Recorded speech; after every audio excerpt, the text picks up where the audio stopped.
That may be the greatest catch I've ever seen in my life. Alright guys, I want to give everyone a massive thank you. I mean, y'all have been absolutely destroying that like button and subscribing to the channel at a crazy rate. I mean, I did not expect this channel to see this type of traction so early on. I'm excited to see it, and I'm going to continue to try to bring y'all a video every single day.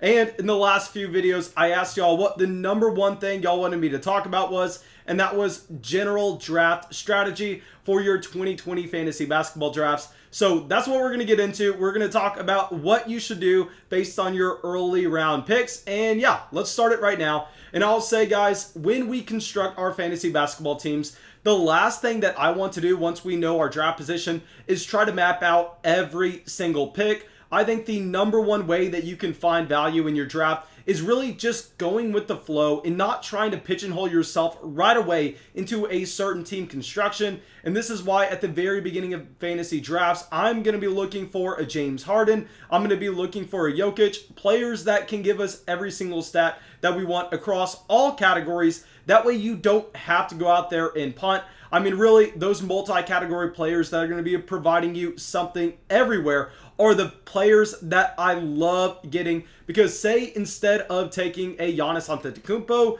y'all decide to take a James Harden. And here, what that provides for you is, yes, a little bit of uncertainty based on the fact that we don't know exactly where James Harden will be playing in 2020. We don't know exactly what his usage rate should be. But what we do know is we know that James Harden is going to give us 3-pointers. James Harden's going to give us steals, blocks, points scored, but most importantly, assists. Because say you passed up on a James Harden and you took a Giannis Antetokounmpo, then you would have no free throw percentage. You would pretty much be losing out on that category with your star player right away. And once you make that decision where you're going to be losing out on one of those categories, the best thing that you could go out there and do is just completely punt the position. I'm sorry, not the position, the category. And here are some examples of picks in the early rounds that I think would make you change your overall draft strategy to try to fit in players that would optimize your roster. So say you took a Giannis Antetokounmpo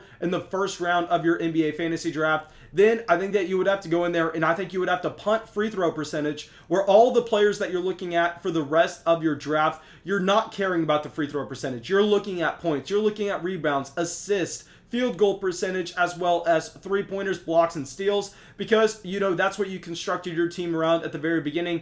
The same exact thing if you took a LeBron James, where you'd be punting free throw percentage. But then on the other hand, maybe you take a Russell Westbrook, maybe you take a Damian Lillard. In that case, you'd be really forced to punt the field goal percentage in your fantasy draft, where after making that first or second round selection, then you are going to stop caring about field goal percentage. You really don't care about the efficiency of the players that you're going to be putting in. You're just going to be trying to get guys that score points, trying to get guys that can give you threes, rebounds, and assists. Because, you know, hey, I'm probably not going to win in field goal percentage regardless if I decided to take a Russell Westbrook. Y'all know I've been talking way too much about fantasy football over the past 3 months. Anyway, here, another example that we could look at is if you decide to pass up on the guard position entirely in the first round, if you get a Karl Anthony Towns or you get an Anthony Davis falling to you. And if that happens, yes, I mean, the positional scarcity that you're going to find there with those elite scoring options at the forward or center position, I mean, it's going to be very hard to pass up on. But once you make that commitment to lock in those rebounds, points, and blocks, what I want to be doing is I want to be punting assists. You already know you're not going to be coming away with the James Harden. You already know you're not going to be coming away with a Luka. So what are you going to be doing? Trying to catch up on all your other opponents in rounds 2, 3, 4 when you're chasing those assists. I think at that point, you honestly just kind of give in. You wave the flag, say, hey, it's okay. Y'all got me on assist. I am just going to dominate with points, rebounds, field goal percentage, steals, and blocks. And that's what you can do with an Anthony Davis or a Karl Anthony Towns. But that is why it's so important to make sure you monitor who you're taking in the early rounds,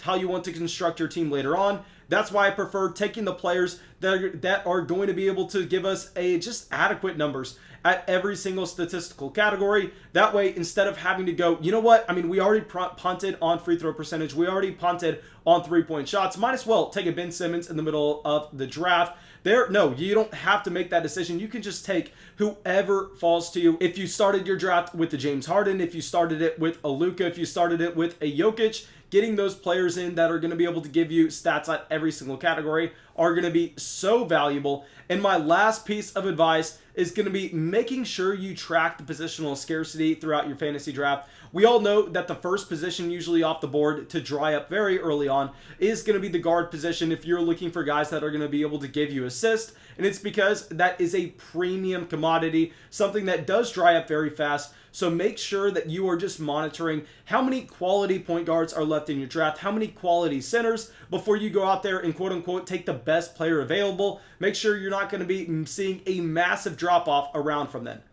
Okay, now, thank you guys. I really hope you all enjoyed this video. I really hope you all got something from it. I try to keep this one short. That way I can just cover the very basics. But yeah, that's all I got, and I will see y'all with the video tomorrow. Let me know what y'all would like me to record.